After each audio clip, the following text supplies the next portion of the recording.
Jamaah. Yeay. Oh jamaah. Yeay. Alhamdulillah. Alhamdulillah. Selamat ya Bib, kesampaian ya Bib. Akhirnya. Masya Allah.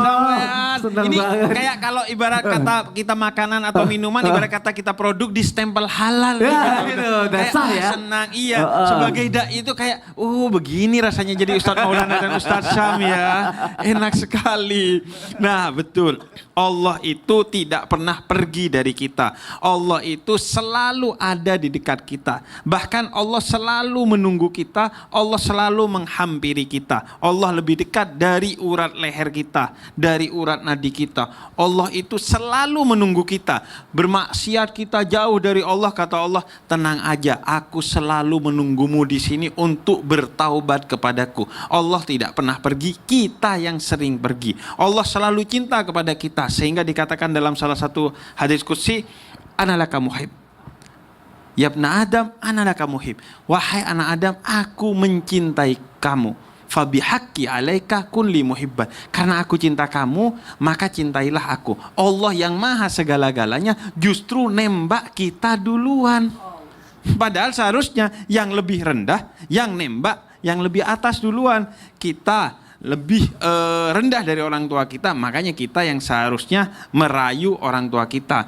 Orang yang lebih cantik dengan ketemu orang yang setengah tampan, maka seharusnya yang setengah tampan yang nembak yang cantik duluan. Tapi Allah nembak kita duluan karena cintanya Allah kepada hamba-hambanya.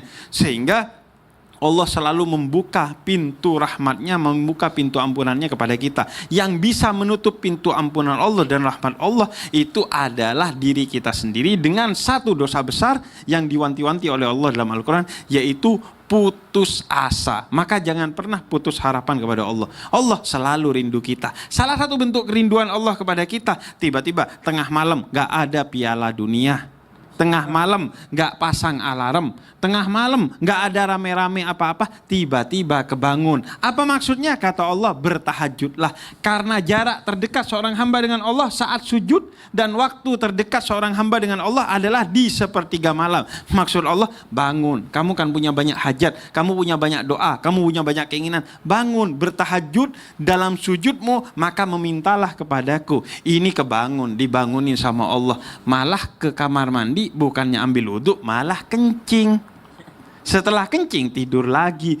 Iya Bib, soalnya saya ngantuk banget. Kalau ngantuk banget gak sempat sholat tahajud, minimal berzikir dan bersalawat kepada Allah dan kepada Nabi Muhammad. Gak bisa berzikir dan bersalawat, minimal bangun ingat kepada Allah. Besok-besok insya Allah ditambah intensitas ibadahnya kepada Allah. Dari cuman ingat Allah jadi bersalawat dan berzikir kepada Nabi Muhammad dan kepada Allah. Kemudian ditambah besok-besok dengan tahajud, dengan baca Al-Quran dan lain sebagainya. Dan juga salah satu bentuk kerinduan Allah kepada kita adalah dibikinnya kita sakit. Diberilah kita musibah. Musibah bentuknya dua, bisa bentuknya azab untuk mengembalikan kita yang sudah lama bermaksiat jauh dari Allah kembali kepada Allah, atau bentuknya ujian untuk mengangkat derajat kita agar lebih dekat lagi kepada Allah. Jadi sakit itu cara Allah ngingetin kita. Karena ketika orang sakit, kata Nabi Muhammad, dosa-dosanya digugurkan oleh Allah. Makanya kita sering tuh ngelihat orang baik banget tapi banyak dosanya. Orang itu baik tapi suka minum minuman keras. Orang itu baik tapi suka main judol, padahal dia suka bantu orang lain. Tiba-tiba pas akhir hayatnya sakit selama 1 tahun 2 tahun. Itu cara Allah. Sayang nih orang baik tapi kepleset karena ini dan itu, maka Allah kembalikan dengan digugurkan dosa-dosanya melalui sakit itu sendiri. Cuman orang yang berakal dekat kepada Allahnya gak nunggu dibangunin oleh Allah tengah malam, pasang alarm. Orang yang berakal dekat kepada Allah gak nunggu sakit, tapi saat dia sehat, saat dia mampu, dia selalu mendekatkan diri kepada Allah sehingga gak sampai ditegur oleh Allah, langsung naik derajatnya dan gugur dosa-dosanya. Masya Allah. Berarti itu bukan cara ngerayu Allah, tapi cara Allah pengen dekat sama kita dan sayang sama kita, makanya ngingetin kita. Betul, gitu ya. Betul, Allah selalu ngingetin kita untuk kita mengingat Allah. Kadang udah diingetin tapi masih lupa. Buktinya ketika kita TikTokan tuh lihat hal-hal yang sifatnya maksiat atau hal-hal yang sifatnya sia-sia. Orang dagang ini, dagang itu. Pas masuk video ceramahnya Ustadz Sam malah di scroll. Astagfirullah ya Ustadz Sam.